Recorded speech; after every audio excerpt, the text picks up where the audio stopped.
Hello my dear students. In this video we will revise lesson 1 and 2. In the first lesson we discussed about the modern period, towards the modern period. In this lesson we can see that important characteristics of a modern period and two type of sources we learned. First one is primary sources, second one is secondary sources. What is a primary source? Primary source provide first-hand account, first-hand information. And secondary sources, we will get this information from the form of works of historians. And next we can see that what are the important changes occurred in Europe. And all of you know that on those days the European society based on the feudal system. Feudal system means the society was divided into many estates. And here we can see that the Crusades, the holy wars between the Christians and the Muslims. These are the important changes we can see in this time. And the next part we can see that the Renaissance. What is Renaissance? Renaissance means a rebirth. It's a new idea and it gives more importance for the spirit of scientific inquiry and humanism. Scientific inquiry means the urge or the show courage to ask question to the authorities and seek answers in the scientific methods. And humanism means give more importance for the feelings of human. And next we discussed about Protestant Reformation movement. On those days, the Pope, he controlled all the people and the church, it acted as an institution. So many people, they were not satisfied with the work of church and Pope. And they made another group. It is called Protestant Reformation movement. Martin Luther, he was the founder of this movement. And here we can see that the voyages, important inventions on these days in the 15th century. What are the main inventions related with voyages? Mariner's compass, astrolabe, and shipbuilding, cartography, and the use of gunpowder. These were the important discoveries during these days. And next we can see that another important thing, incident, that is Industrial Revolution. In the 18th century, the expansion of trade and the high demand of goods led merchants to change and improve the method of production. So they used new type of machines, new type of techniques for improving their trade and business or improve productions. It is called Industrial Revolution. And next we discussed about the transport system. Britain had a good system of transportation by the way of rivers, canals and roads. And for that they made a network of railway, canals, telegraph line, and for improving their communication and transportation. These are the important things we discussed in first lesson. And in second lesson, we can see that the growth of nationalism.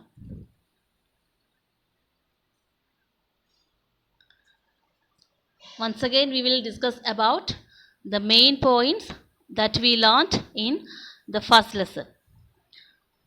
The modern period has come to be characterized by changes such as expansion of trade, industrialization, literacy, democratic political system, equality, and so on.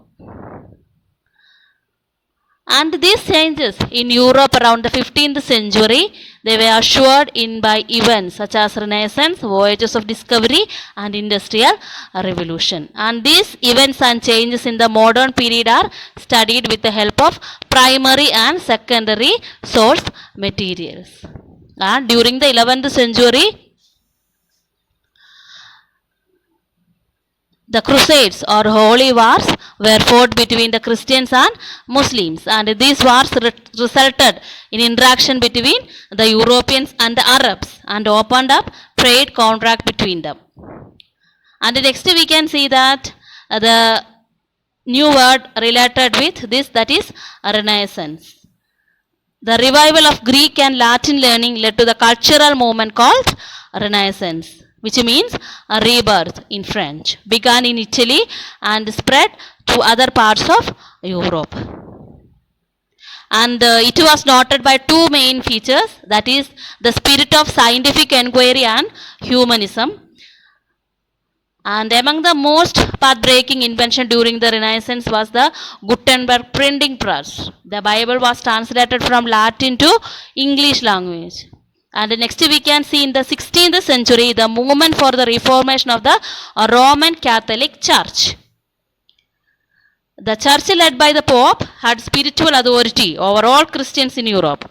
The Pope had accumulated a huge amount of wealth, and naturally he became corrupt and indulged in luxuries.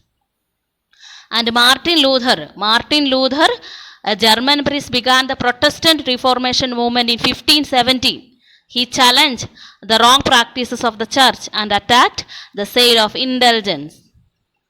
And Protestant Reformation movement split Christianity into two: Roman Catholic Church centered in Rome and independent Protestant church in different European kingdom.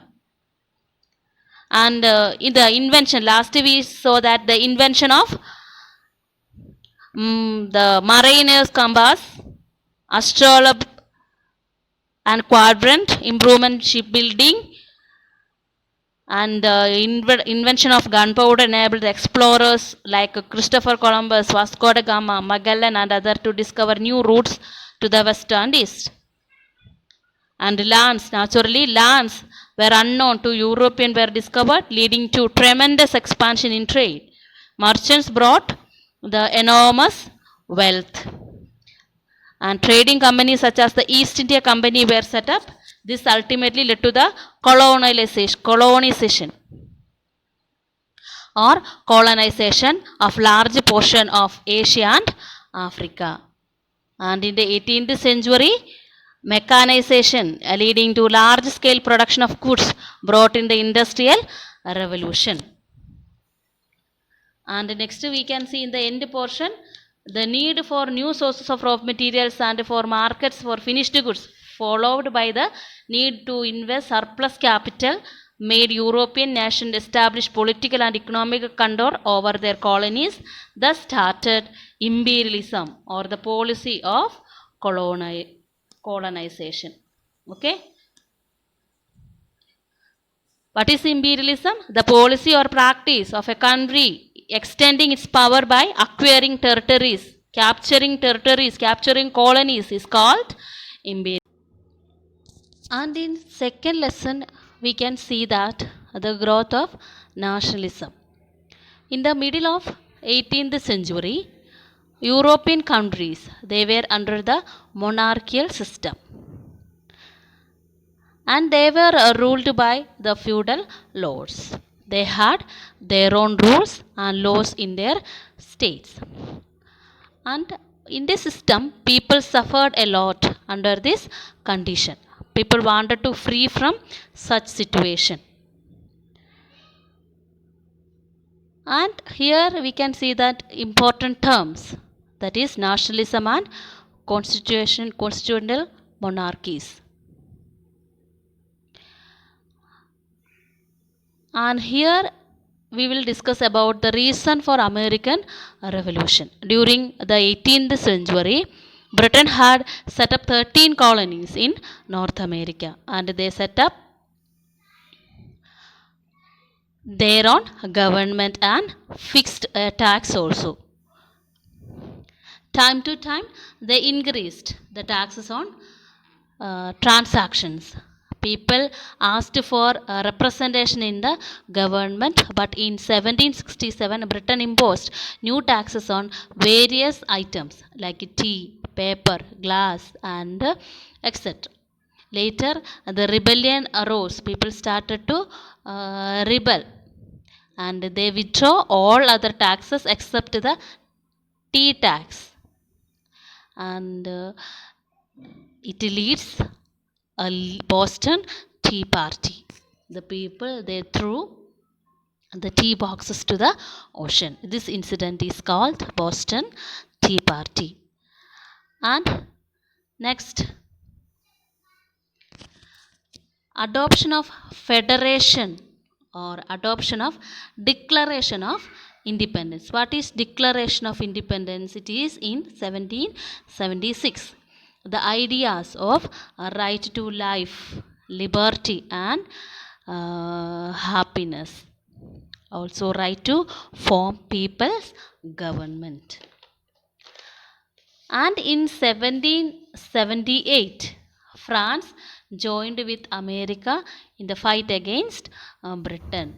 And this is 1783. Britain gave independence to the 13 colonies, and it became United States of America. Okay, and next we can see that the French Revolution. What is French Revolution?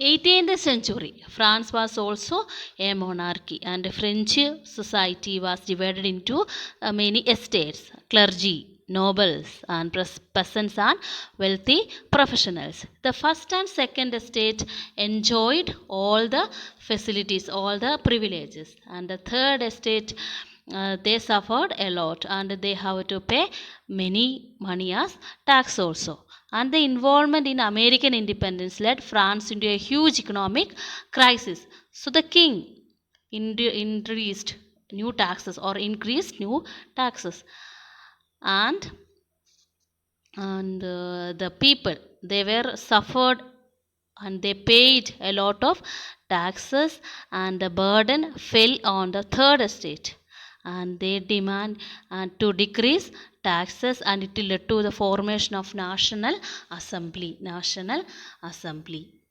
Later, with the participation of all classes, or National Assembly became National Constituent Assembly, which framed a constitution for France. And in 1789, the National Constituent Assembly adopted Declaration of Rights of Man and a Citizen. And there were no proper king or rulers to control France. Okay, and it gave rise to the new ruler. Who is that? Napoleon Bonaparte. And he made a uniform code called Napoleonic Code, and which enable a unification in France, and he brought many areas under his control through political expansion. This led to the full of and after the expansion, this incident led to the fall of Napoleon. Okay.